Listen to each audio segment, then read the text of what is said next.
What is going on, Internet? Eric Bandholz back again with another e-commerce conversations. I hope all is well on the other side of the Internet.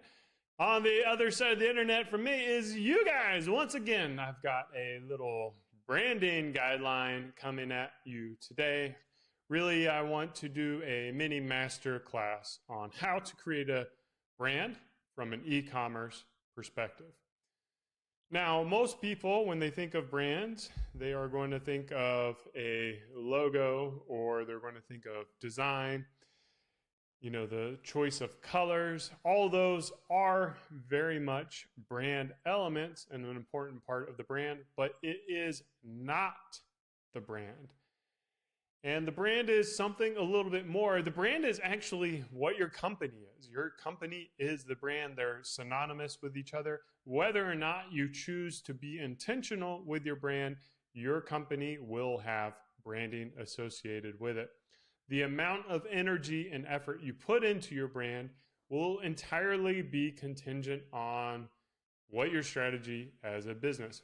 For example, if your e-commerce business is simply scraping Amazon for the best performing products, doing a knockoff version of that, and selling individual items, you might not really invest too much into the company brand. Maybe it's more from a product perspective and how those products are designed. But at the core, there are going to be decisions that you need to make, how you make them, and what is going to be to the best interest of your company. And so where I like to start is really at the beginning, where you should start. Most of the people I'm going to assume who are listening to this are owners. If you are not an owner of a business, if you're an operator of a business, I want you to think about, the advice I'm giving and how it relates to the owners and how you can better serve the owners of the company by understanding these things. And it all starts with your personal mission. Like, what do you as an individual want to achieve in life? What are the goals? Do you want fame and notoriety? Do you want, to pump your ego up and to build the largest company as quickly as possible? Or do you just prefer the challenge of building a company and the challenges that come along with hitting new milestones in the business? Or do you want, like me, freedom? Do you want to be able to build your own pathway and to live a life of your own choosing with the people who you want to be with and do the things that you want to do with? Or did you just kind of fall into it? Do you not know? Are you kind of lost? And if you are lost, I think it's really important for you to go on a little personal retreat and understand, why do you exist in this world? What is your purpose in life? What are you doing? Once you understand what you want to do in life, maybe your purpose is to serve your family and to give the next generation the tools they need to feel confident. So how you build and operate your business needs to be centered around your own personal mission in life.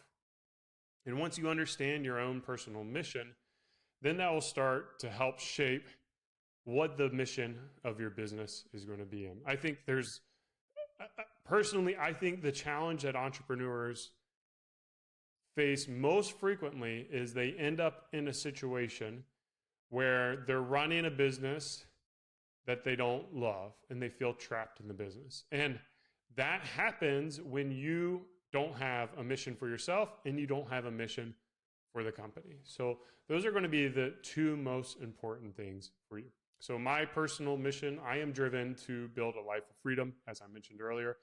The steps that I'm taking are decisions that I make to allow me to do that. So I have two business partners who think and share similar philosophical beliefs as us. So we want to build a business that allows us to do the things that we want to do when we want to do it. So that means that sometimes we might trade off a little bit of growth or a little bit of personal investment into the business to allow us to do the things we want. So my business partner, she just had her fourth baby in, 6 years or something like that. So she's in the process of building her family, which is something that's important to her.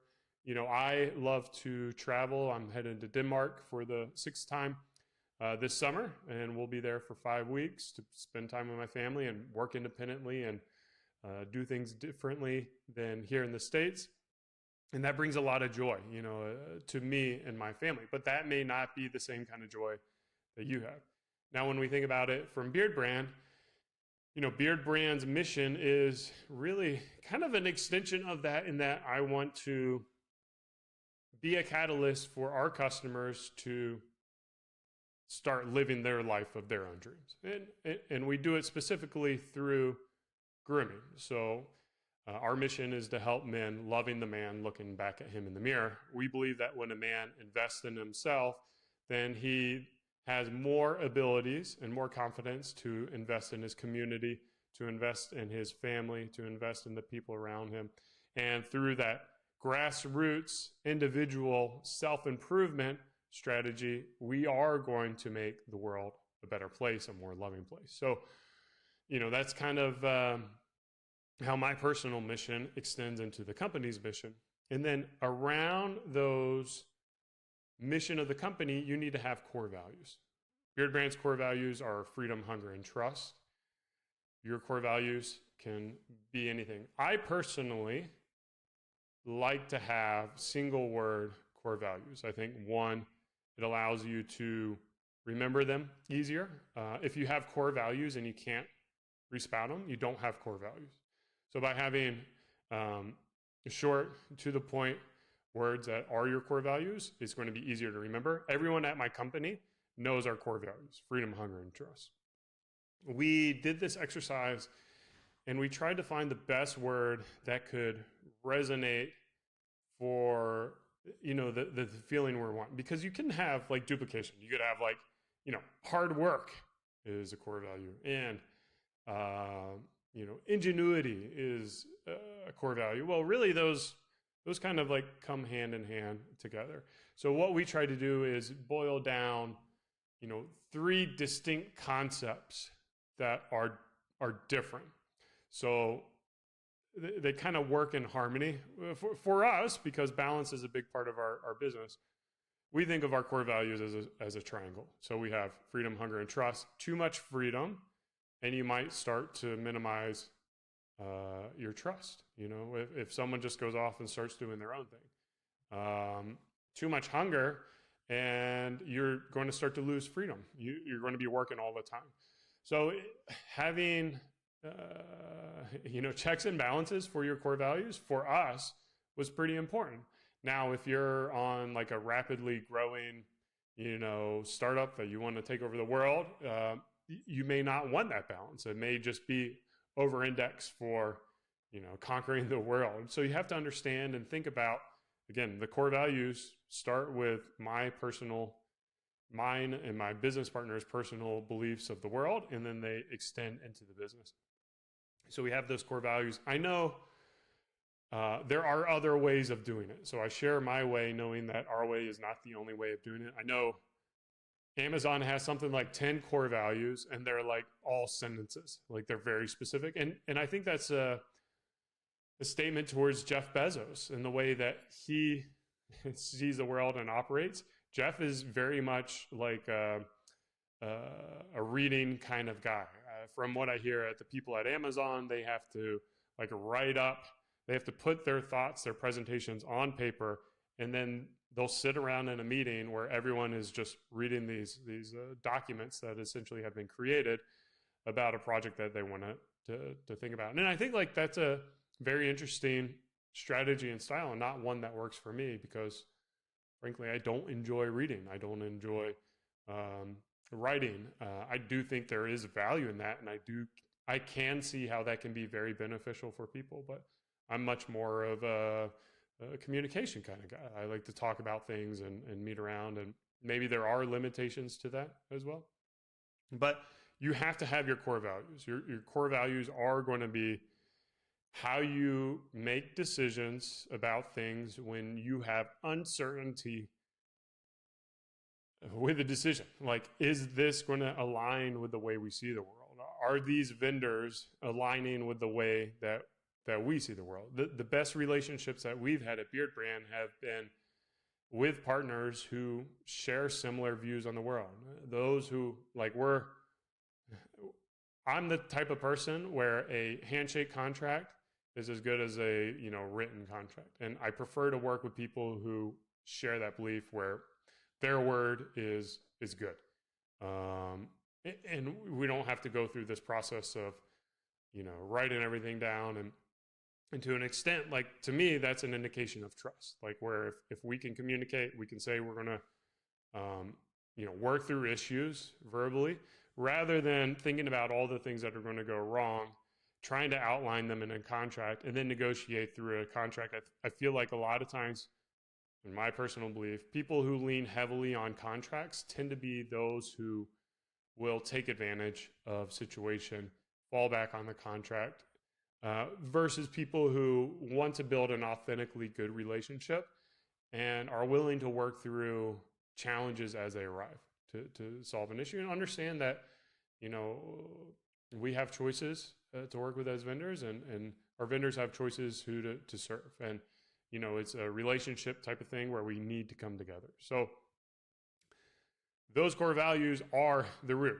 I spend a lot of time on this because it is very much important. You cannot start designing this type of logo and choosing your colors and fonts without understanding your mission and your core values. Now, once you understand that, let's talk about the various aspects of your brand that you need to think about and consider. The first is going to be how you communicate to your customers. I think it is very important that you communicate with intention.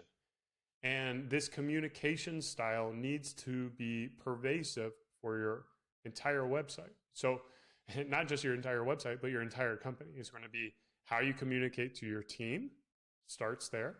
And then it's going to be how you communicate to your customers through ads, through your email, through your website and the landing pages, and through customer support. I think a lot of people fall into the default traps of how they were educated in schooling, the proper way to speak English, with the assumption that that is the way you need to perform in everything for the rest of your life. And honestly, that is the most boring, lame, bullshit thing ever. If you find yourself speaking grammatically correct to your customers, you are adding to the soullessness of the world.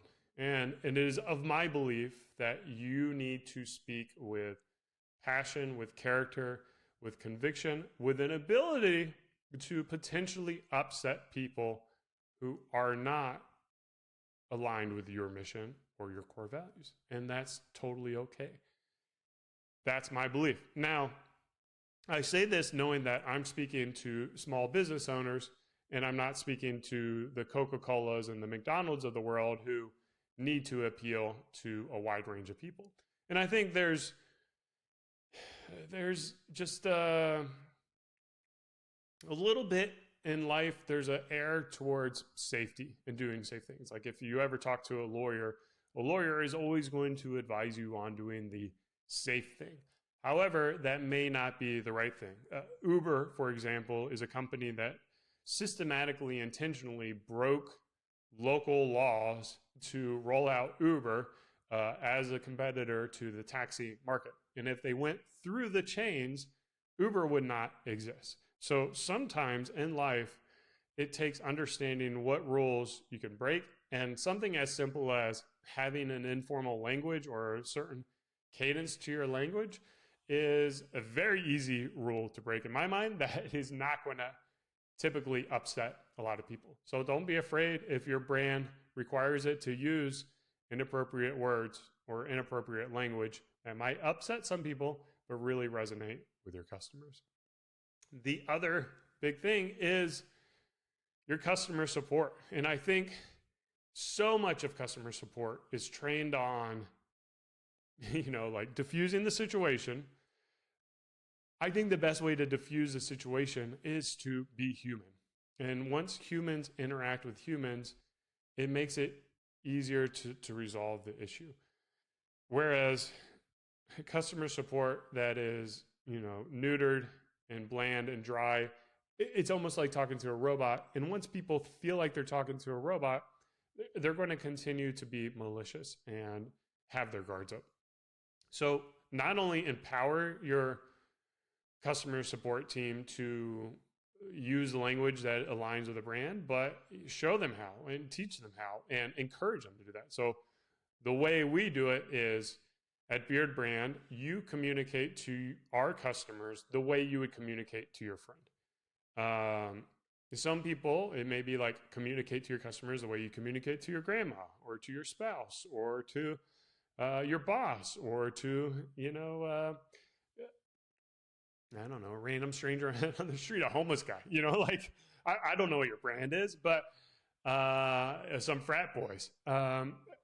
That's going to be a very easy way for people to visualize how they should be communicating to your customers. And I think, like, I get frankly upset if we are communicating to our customers in an overly formal term, like, because I want authenticity to be one of the key elements of our brand, because authenticity builds trust, and trust is one of our core values. Now, you have your brand, you have your mission, you have your core values, you know how you're communicating to your audience. Your products that you design, develop, and release also are going to be tied in to your products. Like, are you a premium product that is sophisticated? You're communicating at a very high level, very technical, very scientific. Your products need to be the same. Are you a impulse buy? Maybe you have a little bit of freedom to be lackadaisical, joking. Humor is a very challenging thing to do for brands. However, brands that can do humor well seem to perform very well. However, it is a risky strategy, and you are going to get some jokes wrong. And I've seen it happen countless times from great brands. Like a Beardbrand is an example where I think they made fun of a person's name, and that wasn't common. And unfortunately, humor is part of their brand, and this was not the scenario where you utilize humor. It wasn't like a flame war kind of battle thing, us versus them. It was like an authentic need for help, and that's where they kind of got it wrong. So, be prepared for making mistakes. Those are going to happen when you have a risky strategy. So, can be rough, man. Can be rough. However, they all have to work together. Like your products have to work together. Your language needs to work together. How you support your customers is part of the brand as well. Are you going to be a stickler for returns? And are you going to be more of that contract-oriented person?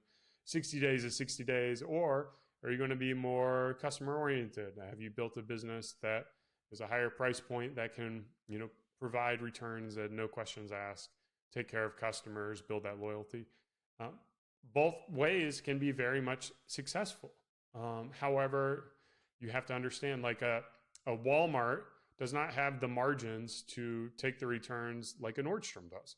So Nordstrom can take a return for anything and provide the customers that kind of experience. However, the customers are also paying for them. And that's one of the things that they expect when going to Nordstrom. So everything has to work together. You can't have super high price, in my opinion. You can't have like a really high price product that's more expensive than everything in the marketplace and have substandard support. Like, your support has to be above and beyond. Likewise, you can't have a super cheap product and, have a no questions asked return policy and, super detailed, like hands-on consulting approach like that. The margins are just not going to work out, in my opinion. Like, you are frankly going to, in those cases, typically what I see, if a company is doing that, the investors are subsidizing the support to the customers, and it's not a sustainable thing. So once we understand that at the root is your brand. Your brand is your products, how you serve your customers, the customers you're serving, why you're serving your customers, and your whole purpose in life. And at the end, we finally get down to what most people think of branding, which is going to be your logo, your branding. And I want to talk about some very key, and so I want to talk about some very key important parts of branding. Branding, of course, your logo matters. The colors you choose matter. Where I think a lot of e-commerce operators don't even consider it or don't have an understanding is going to be on your typography, specifically the fonts that you choose. The fonts that you choose will tell an incredible amount about your brand, how much you care about design or don't care about design, how much you care about readability, and how important the words are that you put on the page.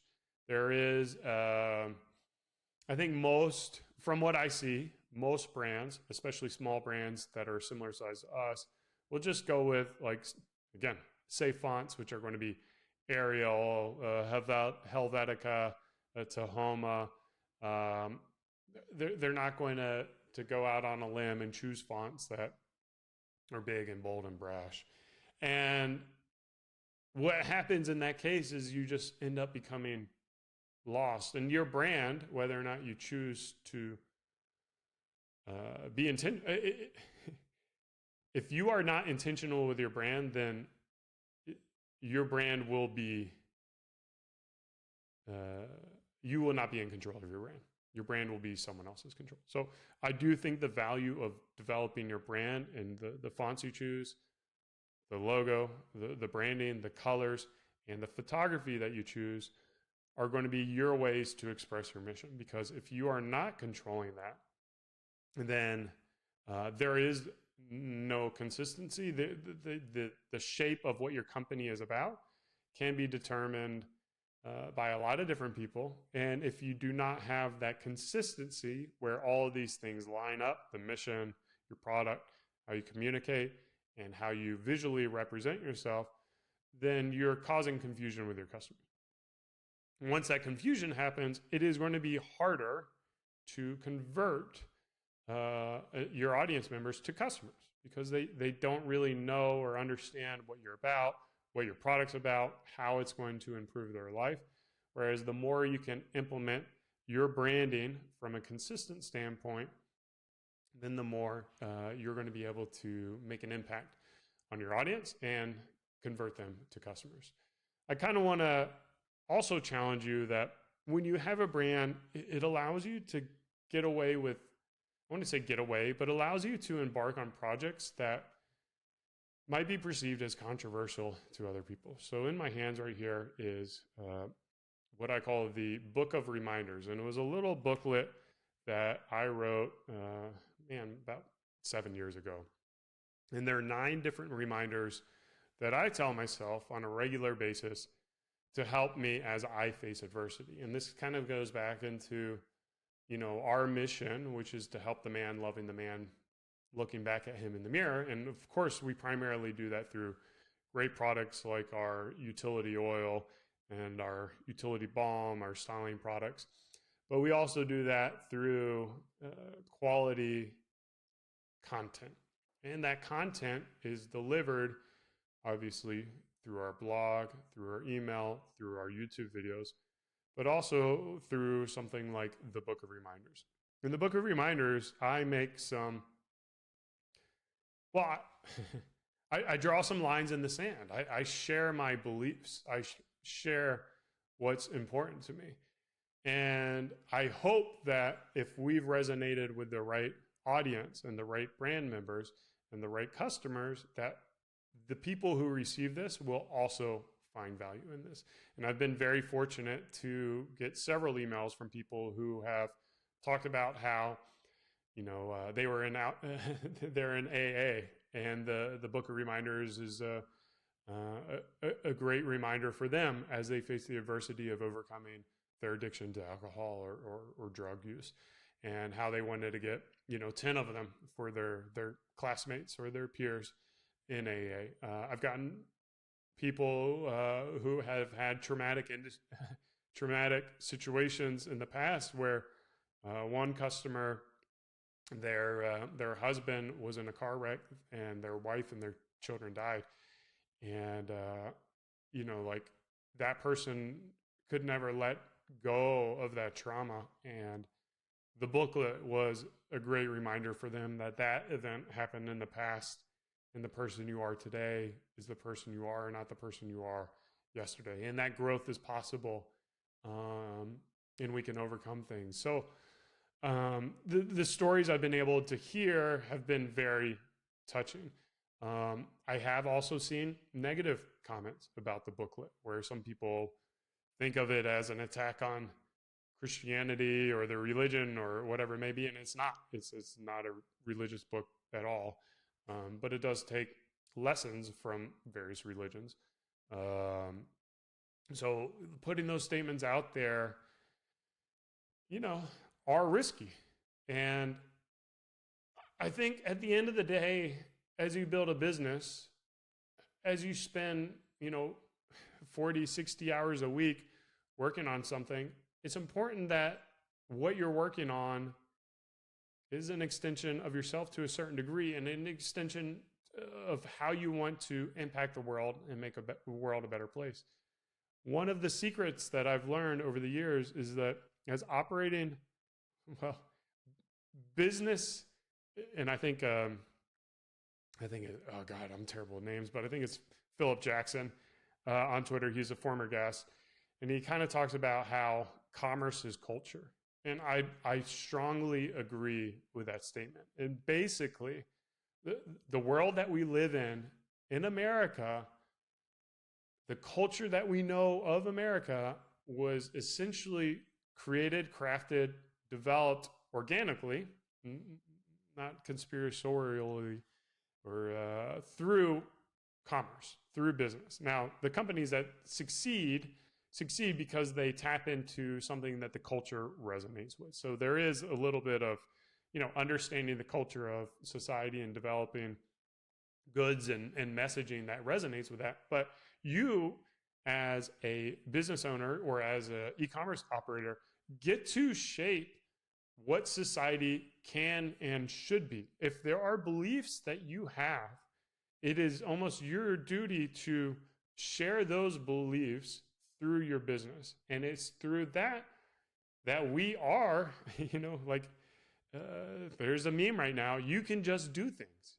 You can just make the world a better place through your business. And I think that is one of the most empowering things about not just building a business, but also the branding and the message that you tell. Because as you find success with it, your voice gets louder and louder. You're able to reach more people. You're able to shape the world. And it is a battle of ideas out there. It is a battle of, what brand resonates with the culture, what brand can last, and, share those views for a long period of time. And as they do that, they become institutions. You think of Americana, you think of McDonald's. You think of McDonald's, you think of like operational efficiency, being able to serve billions of hamburgers. And it's easy to discount that statement until you think about, how the heck do I serve billions of hamburgers? How do I make sure there's enough cattle in the world to have enough beef to supply these people? Enough potatoes are grown. Like, McDonald's has to think about, the entire supply chain at such a macro level that they are fundamentally shifting the world, the impact that they make on the world through, the cows that are grown and harvested, and the potatoes that are grown, and all the other various key components, and how to do that in a way where the product that spoils after a couple of days is, to me, frankly, it's an amazing thing. And I have nothing but respect for those individuals who have built incredible companies that serve millions of people. I think that's just a modern marvel. So I'm going on my pro-capitalism ending here, because I do think, and I do agree with Philip, that commerce is culture, and you are culture, and your brand is culture. So go out there, build the brand that you feel like will improve the world. Cheers.